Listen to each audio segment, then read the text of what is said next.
Oh yeah, what's going on? YouTube. Some strange lighting going on in this room right now. I guess that'll do. Everything seems a lot duller in there than it actually is. Strange. Anyway. Last time we had sexy times with Shizune. Wasn't that bad. It was pretty tame, actually. Well, the writing was a bit interesting, but the actual imagery was very tame. So I've decided not to censor any of it out because there was no actual penis or tits or anything like that. So that's fine. I'm okay as long as you don't see stuff like that, really. Well, mostly. And in fact, they weren't even nude. It was all hidden underneath their skirt. But yeah. Oh yeah. Today I tweeted out about how funny it'd be if I ran. You'd probably be able to work out when I'm recording this if you follow me on Twitter, which you should be at Millbeeful. It's where the party is. 22,000 and climbing. I was tweeted out just before recording this about how weird it'd be if I ran into Katawa Shoujo cosplayers, because I think that my concept. Oh, there we go. I had the microphone gain up a bit high. I feel like my concept of reality would probably get all askew. And I'd be like, I love you. I reckon I think that I knew them, even though I don't. I think my whole concept, I think would go bizarre. Then I looked up Katawa Shoujo cosplayers on Google, and instantly, my dreams were shattered. It's not what I wanted it to be. Either way, let's carry on. I've got attached to Shizune now. I won't lie. Our return trip to school keeps getting delayed in one way or another. Shizune and Misha come back so late that there's no use even leaving, and we end up staying another day. The morning after, we miss the train by a single minute, and then the next two don't arrive. We missed the fourth train because I wandered off to get a drink in the meantime. Shizune wasn't very happy about that. By the time I finally get back to my room, I feel so tired, even though I spent most of the ride back sleeping. I can't say it's only because of today. This seems like a familiar symptom of travelling. It's not the first time it's happened. If no one had beaten me to it, I could do a thesis on it. Maybe get a medical journal, returning from a trip syndrome. Not very creative. I fall asleep before I can think of a better name. A loud knock on my door wakes me up only a few hours into my nap. I'm annoyed because I was just in the middle of a dream. What's his name? That I can't remember. I haven't been woken up in the middle of it, but I'm sure it was a good one. I briefly wonder who it could be. It's not like I get many visitors, so I'm sure it's Kenji.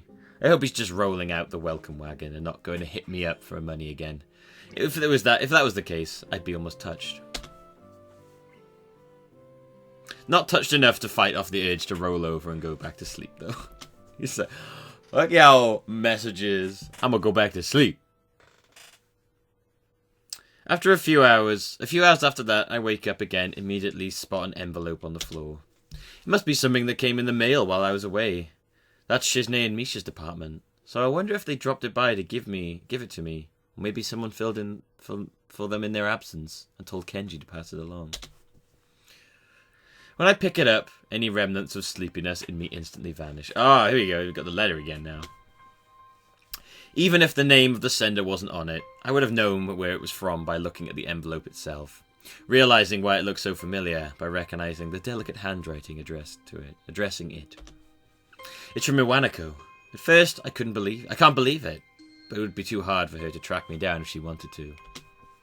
Of course, I hadn't thought that she would want to. She was maybe my girlfriend for all of 5 seconds. After that, we barely spoke to each other. It'd be too easy to put this letter away somewhere I forgot about it. A part of me wants to do that, or throw it away unread. Why I want to do these things, I don't know. It would be easy to do them, easier than to read it. I kind of have that mentality sometimes. I'm sort of like, this could be bad news. I'm not going to read it, and therefore it won't be real. I think I have that with these letters here from what I can only assume to be the bank. Probably not very happy letters. Anyway. Setting the envelope open with the tip of a pen, I'm surprised by the length of the letter that spills out. Dear Hisao, how are you? I hope you're well and happy at your new school.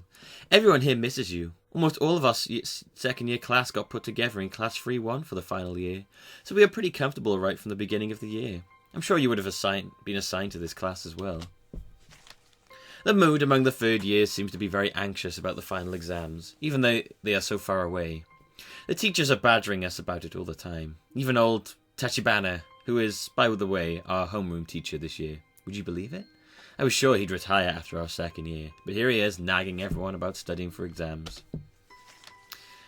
I think things like that are the main reason why the mood among the third years is so nervous. I must admit that I'm somehow losing confidence in myself as well. Even though I'm always fared reasonably well in exams. It's like, what a strange letter. The small talk makes me feel nostalgic. You should just write a letter that says, we are broken up, even though we weren't together.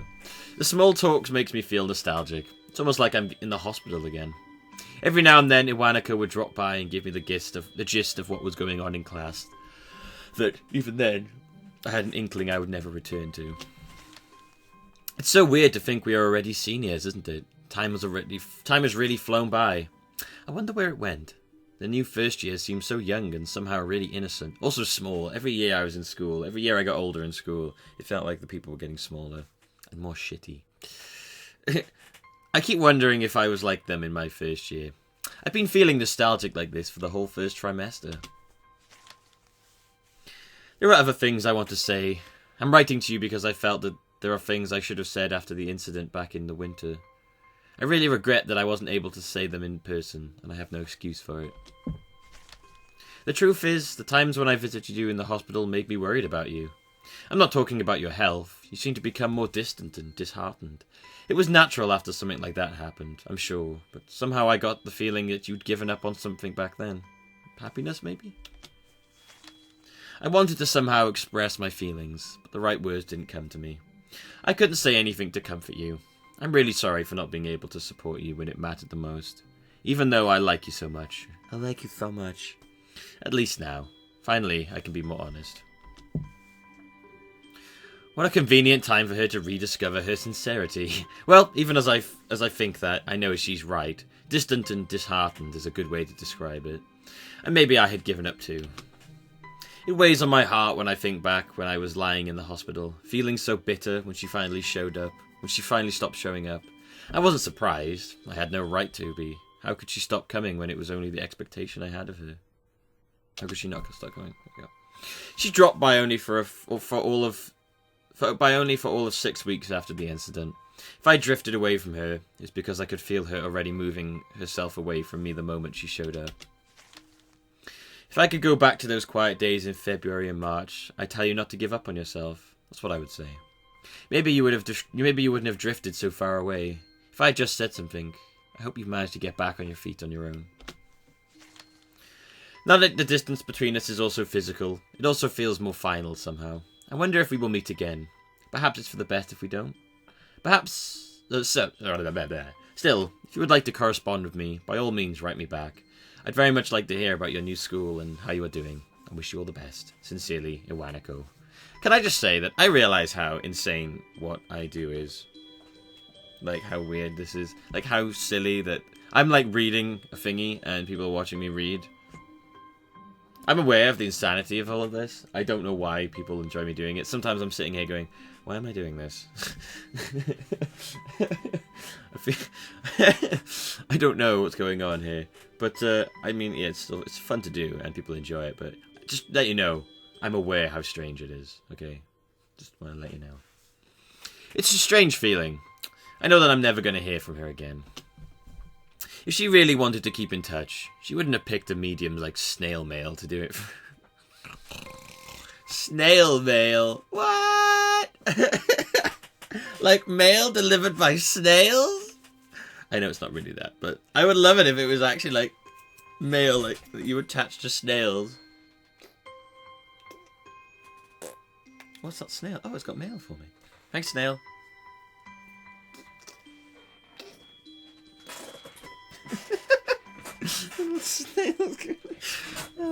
That'd be great. Delivery. Snail mail. Oh, thanks, Snail. It's alright. She could get my address, then my email or phone number wouldn't have been much more work. Had she wanted them. This is only a goodbye. I exhale, only just now becoming aware that I've been reading with bated breath. Oh, sorry. Now who's being distant to Wanako? But maybe it really is for the best. For her to pick up a pen and write this letter to me, it can only be because she felt guilty about how things ended. That she was hurt by how we floated out of each other's lives. Like, it makes me feel sort of wistful happiness. Guys, I want to see some art of snail mail. I want to see snail mail. Oh. I really like the art you guys do, by the way. I like putting it at the start of the episodes. I have a bunch of them that I keep forgetting to put on, so there's loads of different ones I want to put on there. I almost want to thank her, and I only don't because I know she wouldn't want me to reply. There's a knock at my door, then it opens anyway without a millisecond later. I forget to lock it, stupidly. That man, why'd your door open? I run to the door faster than is probably medically safe for me to do so I can prevent Kenji from seeing the mountains of pills just a couple of feet from him, blocked from his sight only by the door. Then there's the letter I'm holding.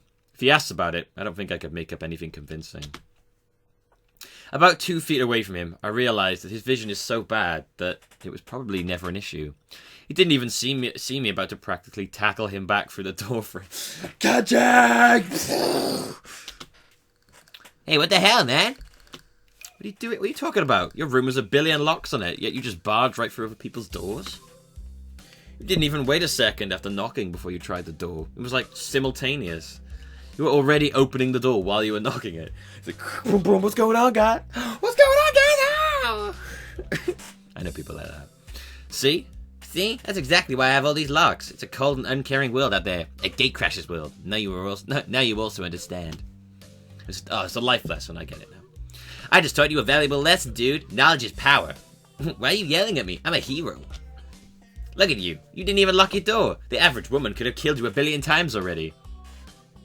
Then replace you with a female clone, indistinguishable from the original. It almost happened to me. Ignoring the latter part, since it's too confusing, it's funny he should say that.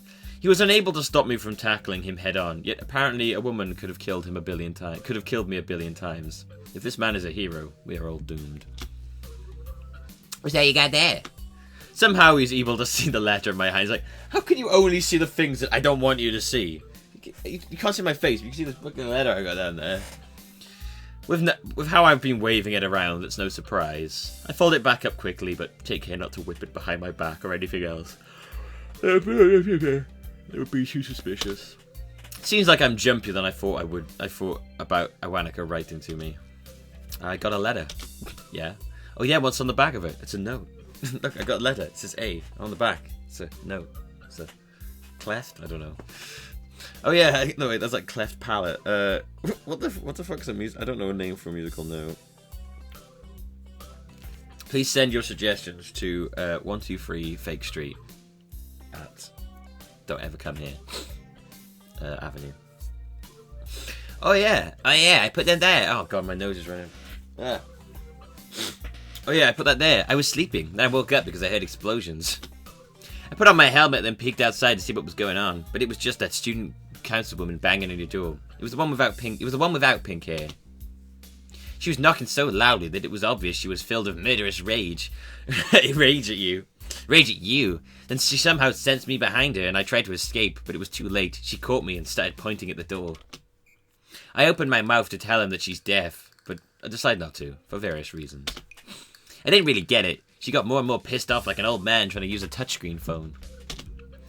She was going to kill me and replace me with a woman version of me, but then the sunlight reflected off my glasses and blinded her, saving my life. It was like, behold, optic blast! So he's Cyclops now, is he? I don't get how someone with glasses can be hurt by glasses. She uses them too. She should be immune to their death rays. But whatever, she gave me this envelope with your name on it and just left. Clearly, she was out for blood, so I lied and said you were away. I think you were away, right? I've been trying to ask you if you wanted to help me with my homework for a week now, but you keep getting no answer. Welcome back, man. Yeah, I've been gone. Thanks. Yeah, so she gave me this envelope and it had your name on it. I didn't want to hold on to it because what if it was a bomb? So I just shoved it under the door while she was gone. I was gonna tell you, but you got back before I could. At least it's not a bomb. Gee, thanks. I'm not gonna help you out with your math homework because what if your math textbook is a bomb?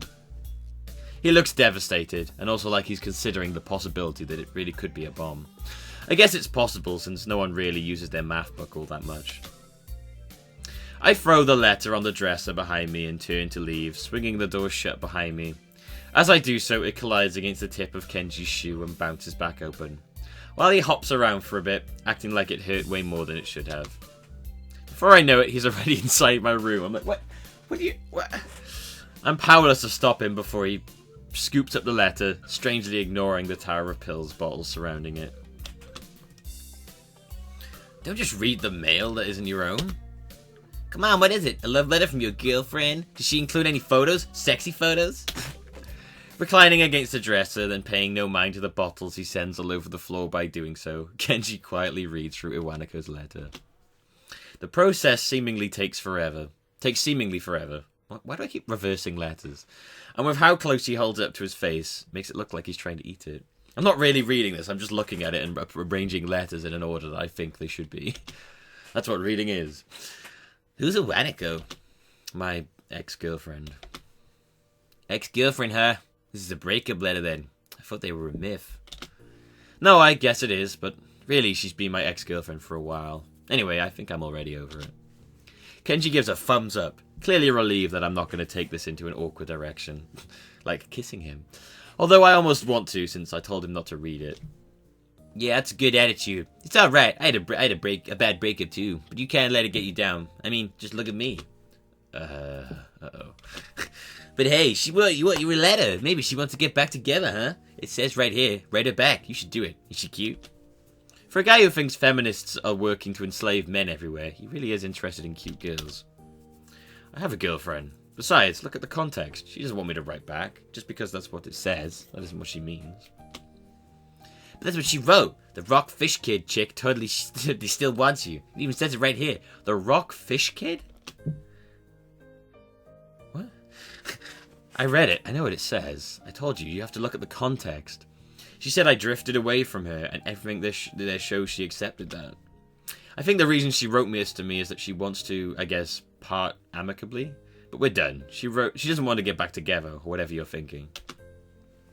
As I think about it more, it sounds to me like I'm just trying to make excuses for myself. It's not a good place to be.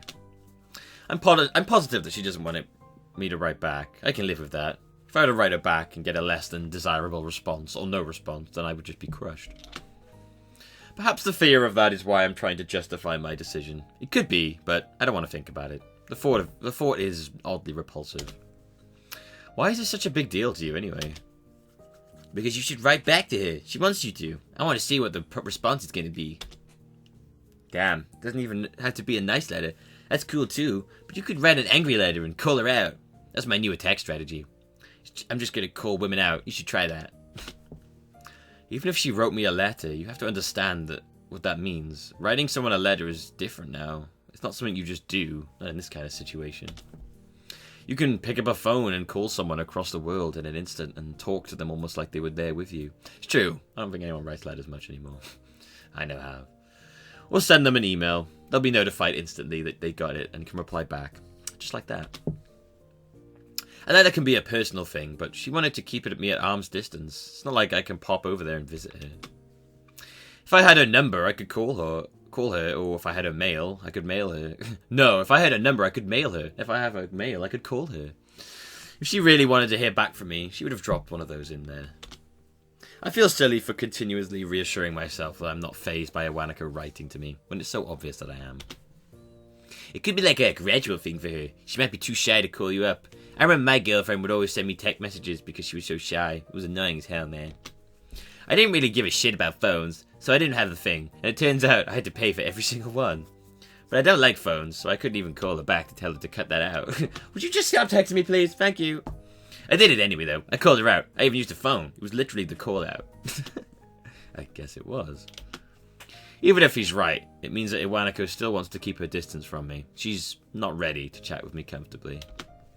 Why? Am I some kind of freak? Some kind of freak?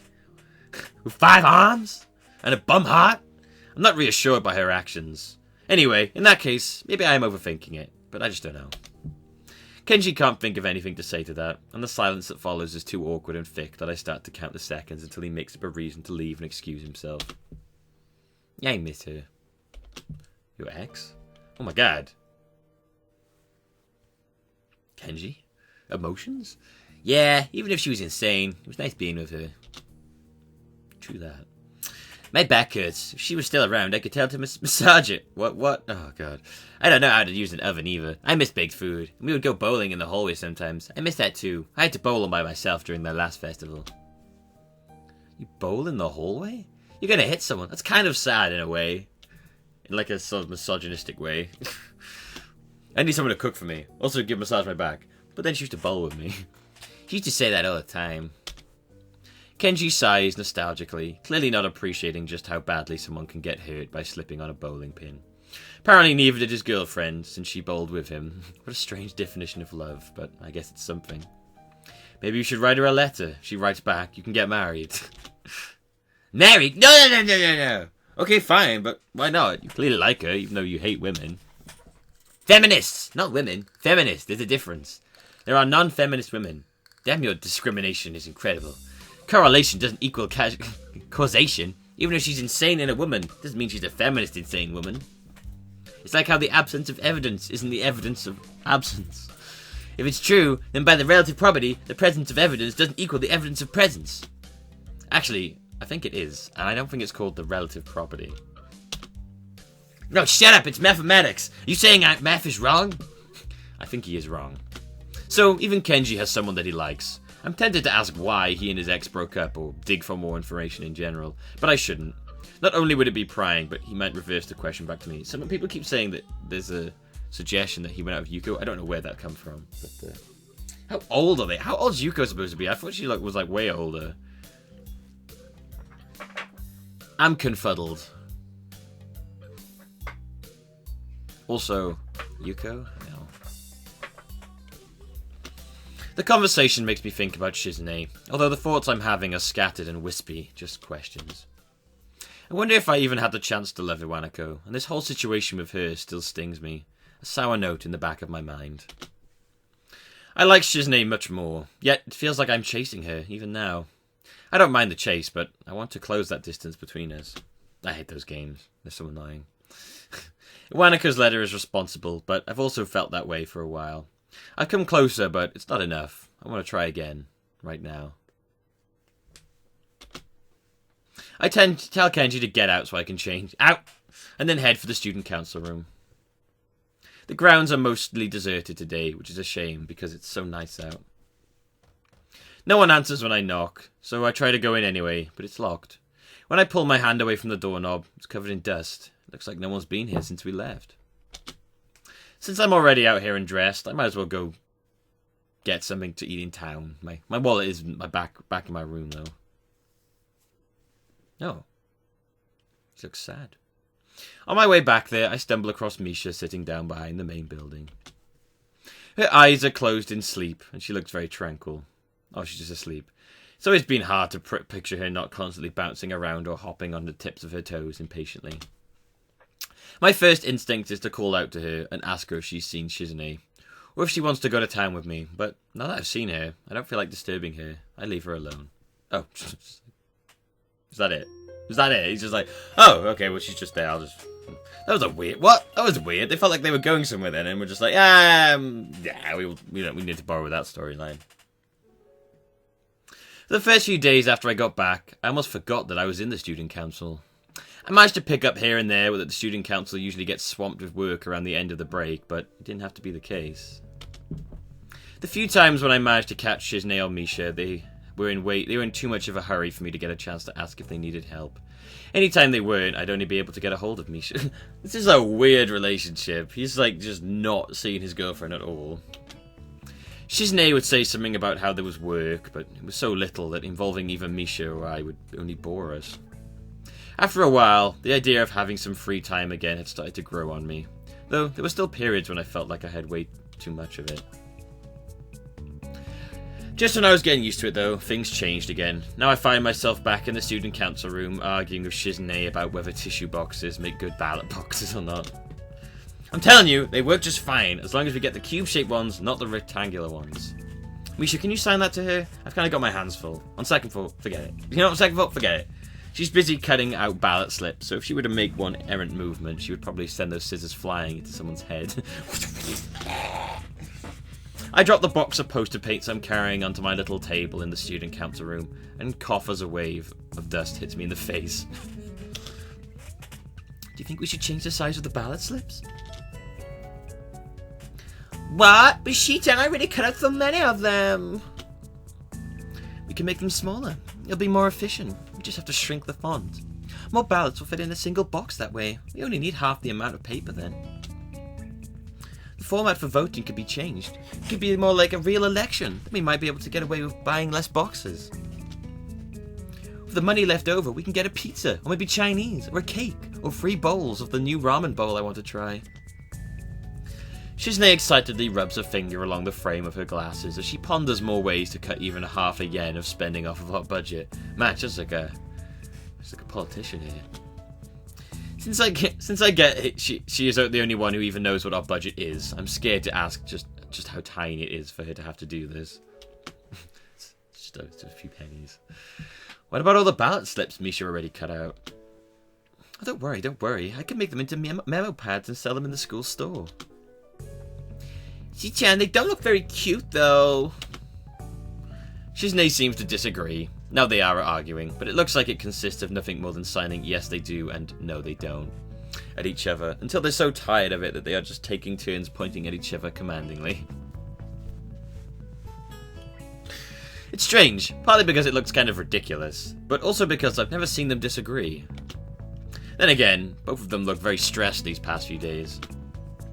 Shizune has been increasingly absorbed in the idea of student council elections, though they're months away. I imagine this is how politicians act when they realise a regime change is imminent and their era is over.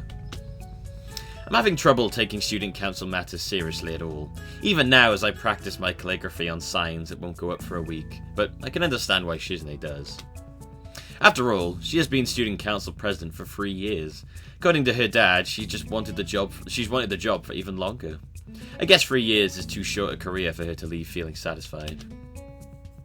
Did the student council go through this much trouble to make it a smooth transition for you? Shizune makes a chagrined face that tells me they weren't very helpful at all. I guess you're doing all this to set a good example then? That's only come into play if they will learn anything from it, Hee-chan. If they don't, I'll be hyper mad. They turn out to be a flaky type. I'll definitely be hard on them.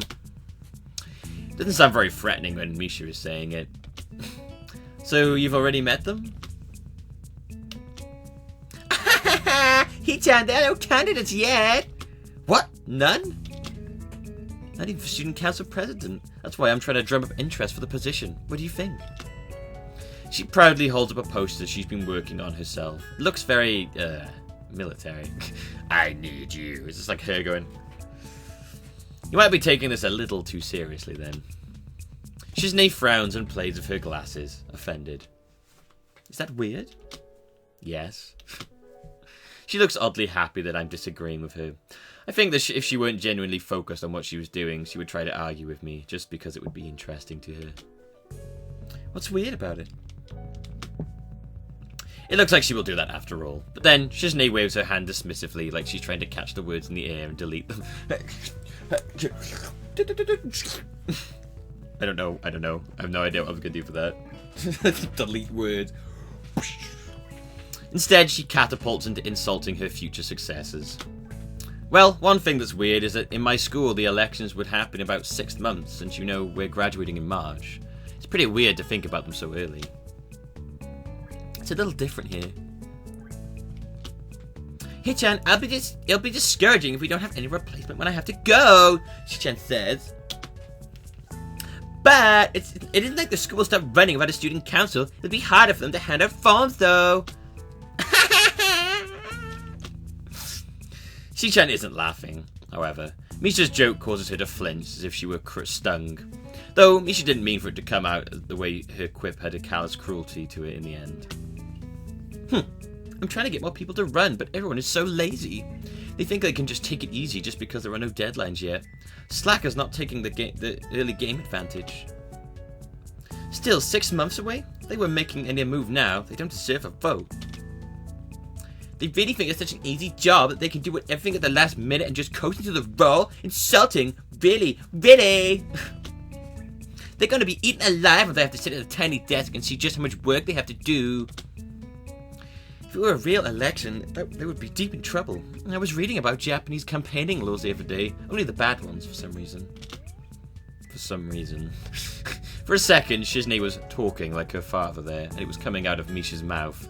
Creepy. Well, first off, Shadow Shogun. You can't really make that call. Shadow Shogun. They'll be elected. Second, it's just a school election. It's not like running for city council or the Diet. I don't think Japanese campaigning laws apply. Third, although I don't want to say it, I'm nervous that Shiznei is so enthusiastic about this, talking of elections and votes.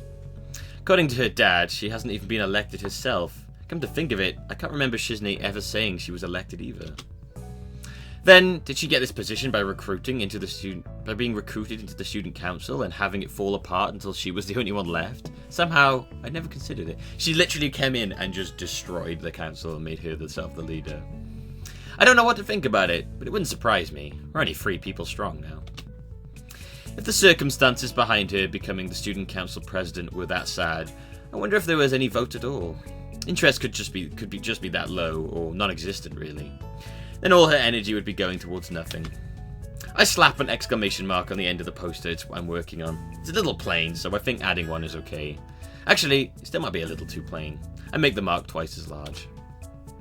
I still say you need to slow down. If this stuff isn't going to be relative for months, maybe you're working a little too hard on it. That's what I think. You're worrying too much. I don't know how to sign the word relevant. I try and only end up flicking a long line of paint where I didn't intend to. There's no way I can fix that. Misha, can you ask her that? Shiznei giggles silently, clenching her teeth so that no sound actually comes out. I want to hear her laugh. Because there's a lot to worry about. Like what? Like, usually the boxes end up looking very pretty, so people can take them. I have to plan for that. We should make them funny looking this time so no one will take them. How about that, Chi-chan? We can draw some weird faces on them. I could just draw a penis on them. We can put a little picture of Shiznei on each one saying stealing is wrong. The face like, stealing is wrong. That'd be funny. No, it's not funny. It's not the only problem either. There's a vote. Oh, what? There's a voter turnout, of course. And then the worst case scenario would be not having any candidates. Although she seems she meant it jokingly, from the way she smiles as she signs it, that isn't how it comes out. Even Misha understands the possibility is very real. She tries to salvage the mood by punctuating Shiznei's statement with a laugh. It doesn't work. What is wrong with the both of you? It was just making a joke. There's actually some interest this year. If there wasn't, would I be doing all this work? I'm not stupid. When the elections are over, I'll buy everyone dinner. I'm already planning it. Even the new student council? No, they can buy their own celebration dinner. It'll be only for the current student council. I'll be happy once I'm through having to do these thankless jobs for all the time. A dinner just for us? Yeah, it's like a little party, Shi-chan. Though her cheerfulness is obviously forced, I say nothing. For the rest of the period, which fortunately isn't very long, we work in silence. I'm gonna leave it there. I'm gonna leave it there right now, guys. Thank you for watching. So today we did a bunch of stuff. I don't know, whatever. Thank you for watching. I have been Millbee, of course. I always say that. Someone asked me why I say that. I don't know. It's like a force of habit sign off now. This has been Katawa Shoujo, and I will see you next time. Goodbye.